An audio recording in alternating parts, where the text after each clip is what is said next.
आज का शो हम मामूल से कुछ हटके करेंगे क्योंकि आपको अक्सर शिकायत रहती है कि हम हमेशा जो खानगी मामलात हैं, मुल्की मामलात हैं, उसमें उलझे रहते हैं। तो हम अब आपको बड़े मामलात में उलझाएंगे क्योंकि वैसे भी उलझने जा रहे हैं। जब से डोनाल्ड ट्रंप इक़्तिदार में आएंगे 20 जनवरी के बाद से लफ्जी गोलाबारी बहुत पहले की शुरू है, लेकिन उसके बाद अमली तौर पर वो सरहदों को बदलने का इरादा रखते हैं। तो आलमी सतह पर कौन कौन सी तब्दीलियाँ 2025 में हो सकती हैं, क्योंकि आपने मिडल ईस्ट का तो हमें तबसरे में बताया कि इसराइल के प्लान्स क्या हैं। अब उनका ग्रेटर इसराइल का मैप भी सामने आ चुका है। आज के शो में उस पर भी बात करनी है। फिर चाइना और भारत के दरमियान क्या कशमकश चल रही है, वो भी आज के शो का मौजू होगा। लेकिन सबसे ज़्यादा इंपॉर्टेंट, सबसे बड़ी पिक्चर जो डोनाल्ड ट्रंप बना रहे हैं, वो एक तरफ कनाडा को ललकार रहे हैं, फिर पनामा कैनाल पे भी उनकी नज़र है, फिर दूसरी तरफ वो ये भी कह रहे हैं कि हम ग्रीनलैंड भी खरीदना चाहते हैं और इसके लिए हम इंटरफेरेंस भी कर सकते हैं। फौजी मुदाखलत का इम्कान भी उन्होंने जाहिर कर दिया है।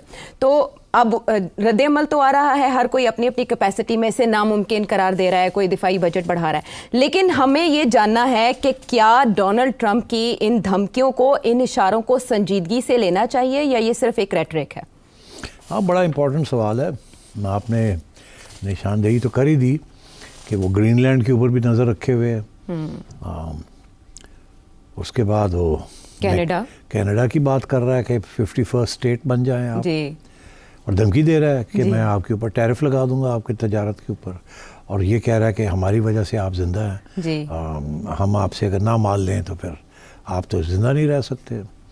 उधर मेक्सिको को भी धमकी दे रहा है कि आपकी तरफ से इलीगल इमिग्रेंट्स आते हैं, आप रोकते नहीं हैं, तो या आप नहीं रोकेंगे तो फिर आप भी आ जाएं अंदर, अमेरिका के अंदर ही आ जाएं। फिर वो कह रहा है कि गल्फ ऑफ मेक्सिको, क्योंकि मेक्सिको के नाम पे है वो गल्फ जो है वहाँ, वो कहता है ये भी हमारे नाम पे होना चाहिए। आप कौन होते हैं गल्फ ऑफ मेक्सिको? ये वैसे ही है ना जैसे बे ऑफ बंगाल, तो बंगाल के नाम पे है, और हिंदुस्तान वाले कहते हैं उसको इंडियन ओशन नाम रखा हुआ है। कुछ लोग कहते हैं इंडियन ओशन ही होना चाहिए, अरेबियन ओशन होना चाहिए। इस किस्म की बातें भी चलती रहती है ना।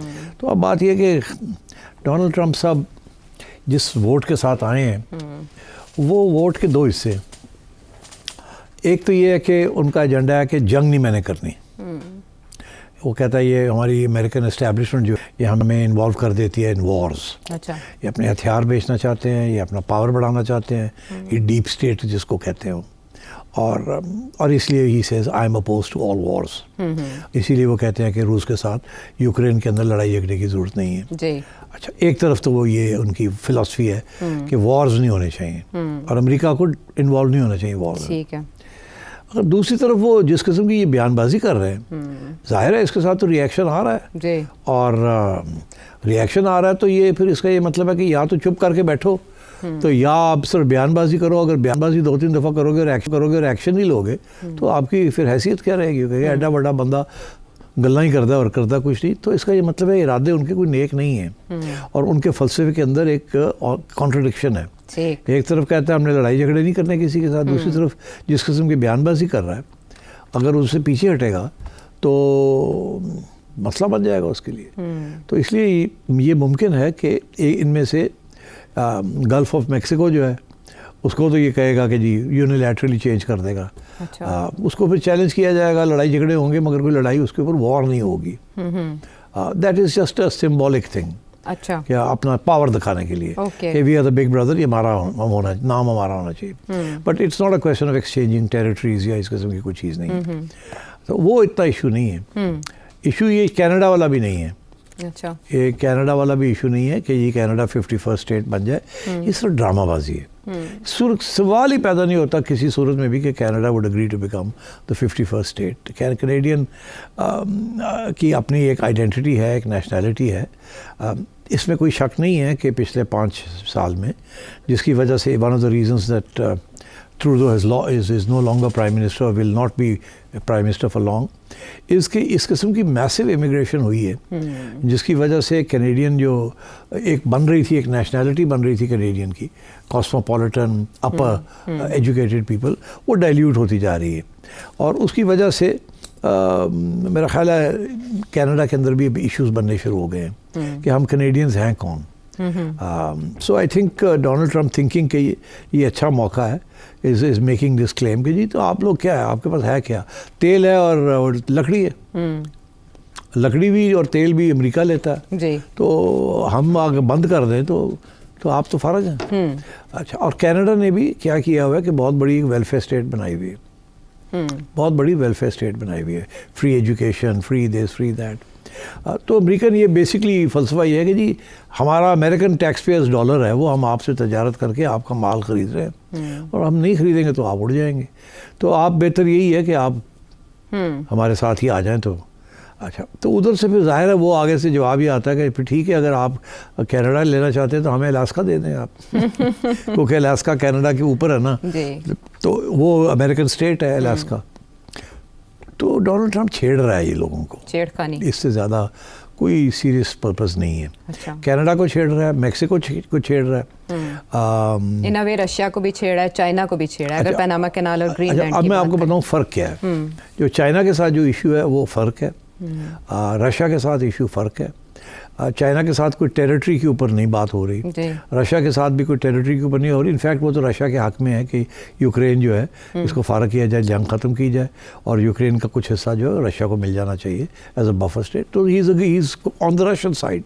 अच्छा। और वो ये कह रहा है कि अमेरिकन अब आप यूक्रेन को नहीं सपोर्ट करेंगे, अगर यूरोप ने करना है तो यूरोप पैसे दे, हथियार दे, हम हमारे से मत ले आप। और इसी तरीके के साथ यूरोप को भी वो धमकियाँ दे रहा है कि नेटो के सारे पैसे हम देते हैं, तो आप अपना पैसे दें ना नेटो, आप अपनी प्रोटेक्शन करनी है रूस से करें, हमें तो कोई ख़तरा नहीं रूस से। अच्छा। हम तो नहीं जंग कर रहे रूस के साथ। नेटो को अगर कोई ख़तरा है तो रूस का, तो वो तो यूरोप को ख़तरा है। तो I think he is making all these waves, जिसकी वजह से राइट विंग या लेफ्ट विंग या centrist governments in Europe and in the rest of the world are all up in arms कि यार कि what is this nonsense. But मेरा अपना ये ओपिनियन है कि ये ब्लस्टर है। ब्लस्टर मतलब ये है कि ये बुड़ के मार रहा है, ये सिर्फ बढ़ के मार रहा है, ये दिखाना चाहता है कि मैं आई एम द बॉस। अच्छा। बट एक्चुअली ये इम्प्लीमेंट नहीं करेगा, बिकॉज इम्प्लीमेंटेशन इनमें से अगर कोई करनी पड़ी तो फोर्स इस्तेमाल करनी पड़ेगी। और वो फोर्स जो है आई थिंक आजकल के हालात में बहुत मैसिव वर्ल्ड रिएक्शन आएगा उसके ऊपर। और ये भी हो सकता है कि नेटो भी टूट जाए। अगर इसने इस किस्म की हरकतें की तो नेटो में भी यूरोपियंस छोड़ देंगे नेटो को। अब देखें ना, इलॉन मस्क को इसने ले लिया साथ। मस्क ने आते सार 2 जगह पे अटैक कर दिए। एक ऑस्ट्रिया की गवर्नमेंट को अटैक कर दिया, एक फ्रांस की गवर्नमेंट को अटैक कर दिया। गवर्नमेंट को नहीं, वो जो राइट विंग पार्टीज हैं जो बना रही हैं। और उसका सिर्फ यही कि he is trying to create a shall we say a space for himself in the Trump administration. Personal agenda. हाँ, उसका पर्सनल एजेंडा है and he is using social media to support Trump's.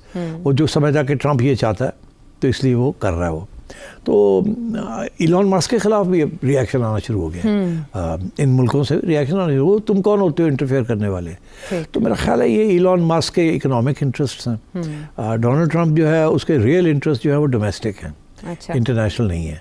He is an isolationist. वो चाहता है America अंदर आ जाए, वो domestic काम करना चाहता है। उसे लग ऐसे रहा है कि जिस किस्म की डेमोग्राफिक चेंजेस हो रहे हैं पॉपुलेशन के और इमिग्रेशन के साथ, तो अमेरिका की जो